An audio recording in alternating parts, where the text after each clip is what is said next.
Welcome, greetings. This is the Two Cents Podcast. I'm Brand. What's going on, ladies and gentlemen? It's Armand.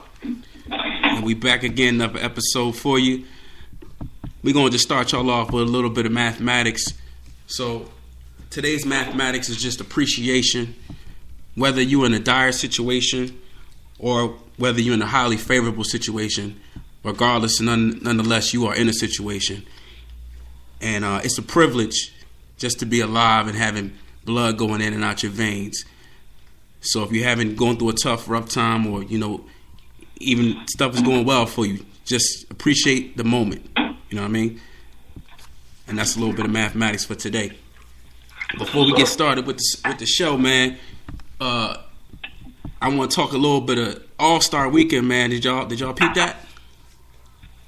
Yeah, actually, I saw the 3-point contest. I didn't see the dunk jump because I was watching I'm real political, so I'm watching the debate, Republican debate, fasting at that, and I just kind of missed this one. But I saw my timeline was like, this is the craziest slam dunk. I'm like, oh man, how did I miss this? So I thought the slam dunk would be corny because recent years it was nothing to really watch. Right. But when I don't watch it, I miss it. But I caught it later on the next day. Yeah, I'm not gonna say it was like the best, but I would say definitely like in a top 5. You know what I mean? It took me back to Vince and Stevie. You know what I'm saying? But for the listeners, man, we are doing the 2015 hip hop review. I got Zoe with me. You guys know him from previous episodes. Also got Mac Atana back with us from the Return of the Mac episode, my little cousin. So they both rocking out with us tonight. Y'all brothers want to, give a holler to the people? All right, what's good? Zoe here. Blessing the brothers again. Let's see what's good with the 2015 review. About you, Mac? What's up, man? It's Mac. Keeping it cool.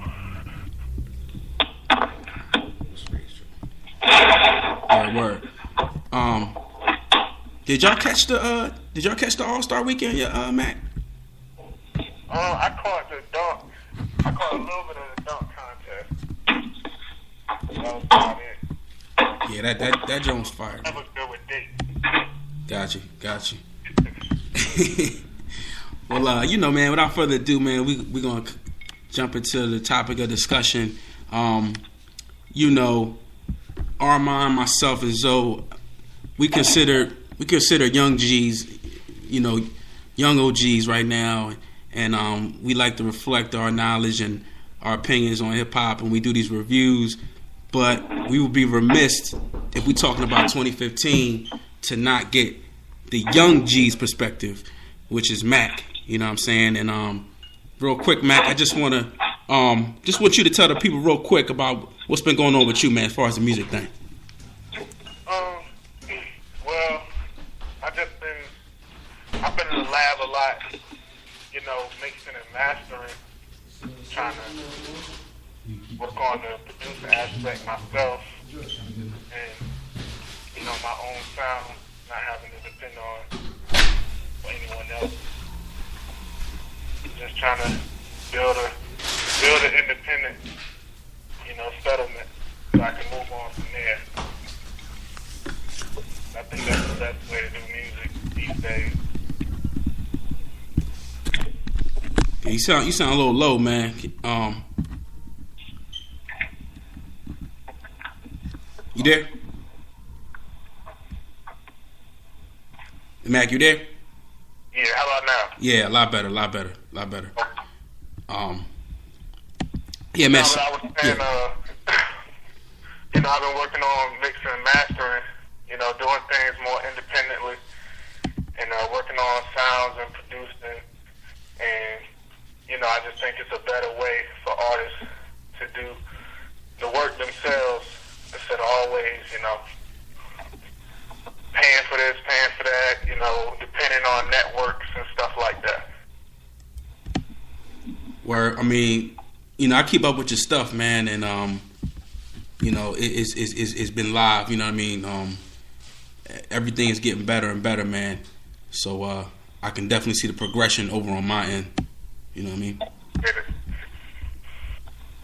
But so we want to just pose a few questions out there before we actually physically start the review. And one of those questions was, in 2015, is the Conscious MC outdated, overrated, or never played?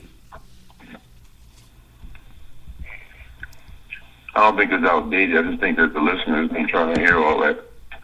They want to hear. I don't even think the listeners even want to hear good lyrics, let alone some old conscious stuff. You know, so I think that go way over their head, and I think there's more about what's that music that come out of Chicago called? I don't know what it's called. My students just tell me The drill? it slipped my mind. The type of music that they Chief Keef and them do. The drill, And Chicago drill. drill music. Yeah, like that. So you really don't be understanding what they're saying, and it's like really really basic. So when you say it's the consciousness, the consumer don't want that. You know, they want something really basic where they don't have to think or do anything. That's my opinion. So I just think that they're not ready for it, even if you was a conscious rapper. I mean, speaking of mainstream, maybe underground is cool, but from a mainstream perspective, no, I don't think it's really relevant. I agree and disagree. Just looking what's been going on, I think especially with Cole's movement, with Kendrick's movement. I mean, we look at towards the end of 2014, Cole dropped the Forest Hills album, you know, with little to no promotion, and was able to go platinum with a conscious message for the most part on that album. And then when we're looking at, especially with Kendrick's album and what it has done sales wise as well. So I see the youth wanting that, and you're starting to see a slow shift. Maybe not the shift that we noticed, that's from our perspective, because that was more plentiful for us. That was more, okay, we put on the radio, we can hear something like that on the regular, which you're not going to hear so much now. But I do see a gradual shift. Granted, you still want to have a lot of the trap bass, the drill, and, you know, that's a real simple, basic music.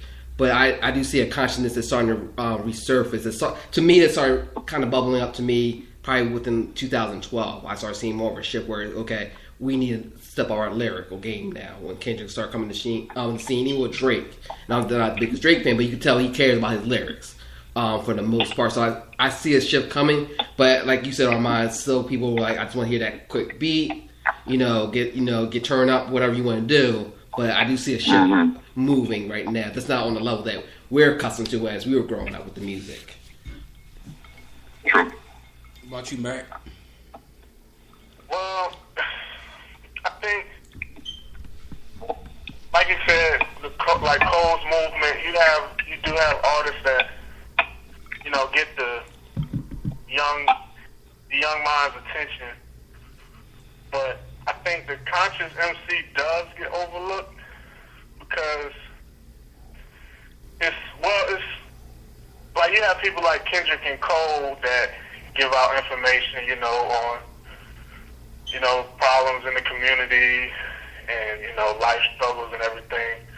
But they don't just dish it out after, you know, track after track. They're not talking about the same thing. They kind of, you know, spoon feed it.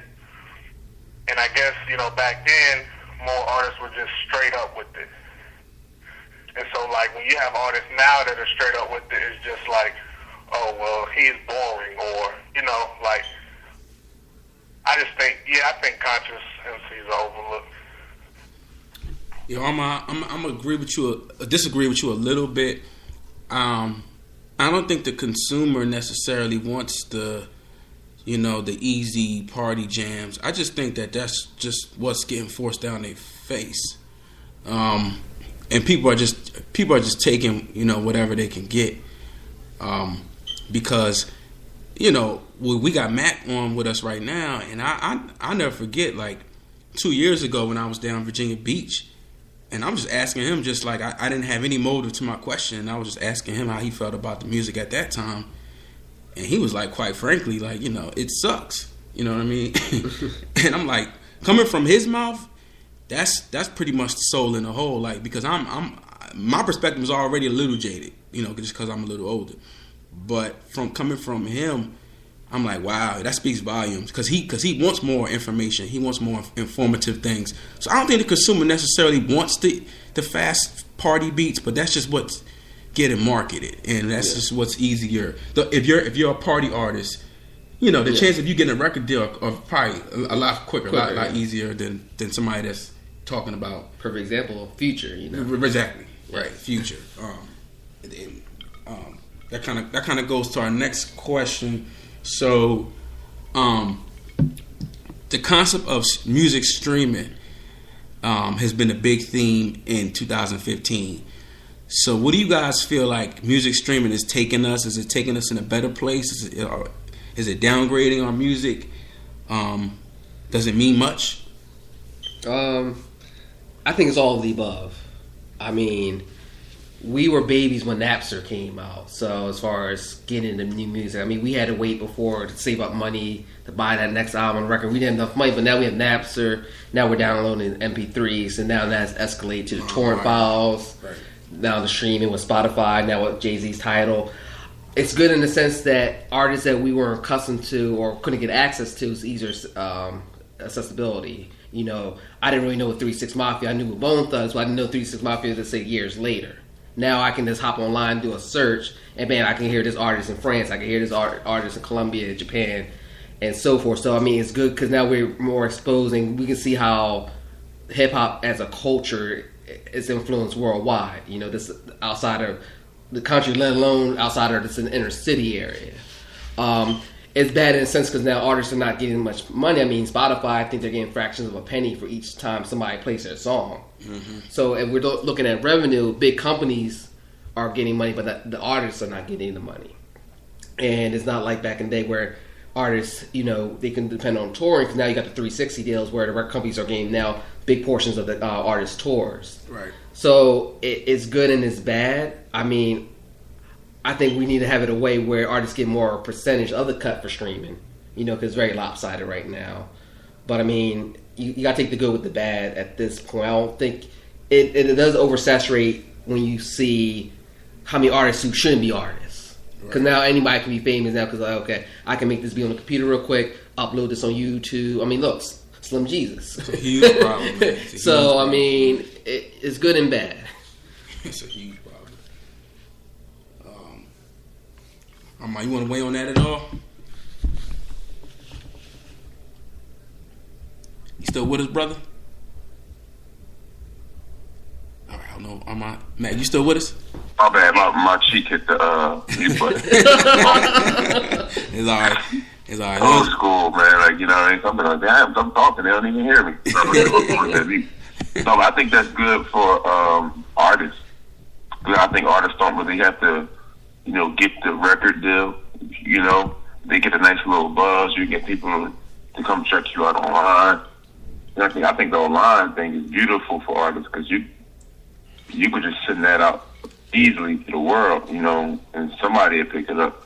So, you know, just like we doing this podcast right now, so we can reach so many people. So I think that's all the stuff that people download, and then, you know, enough people look at your stuff and download it. Word. You can make some money. I think they've been raping rappers so much with the record labels and all that stuff and deals. I think that's like a blessing in disguise that you can do that. You know what I mean? You just gotta figure out a more business way to exploit it and take advantage of it. But I think it's really good for the artists. And it's interesting to get Mac, you know, his perception on that. You know, is, you know, he's in it, they actually doing it. Yeah, it's very convenient because, you know, you always going to have the people that are your actual listeners. So you can always keep track on, you know, if you know, update your accounts or whatever, on whatever you stream it from, you can see, you know, your stats and how many plays you get a day, or, you know, how recent, you know, people look you up. You know, from the artist's perspective, it is really convenient.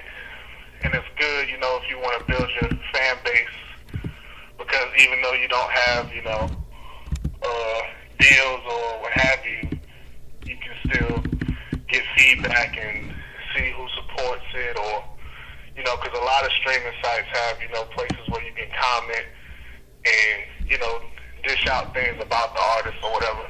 So, yeah, I think streaming sites are really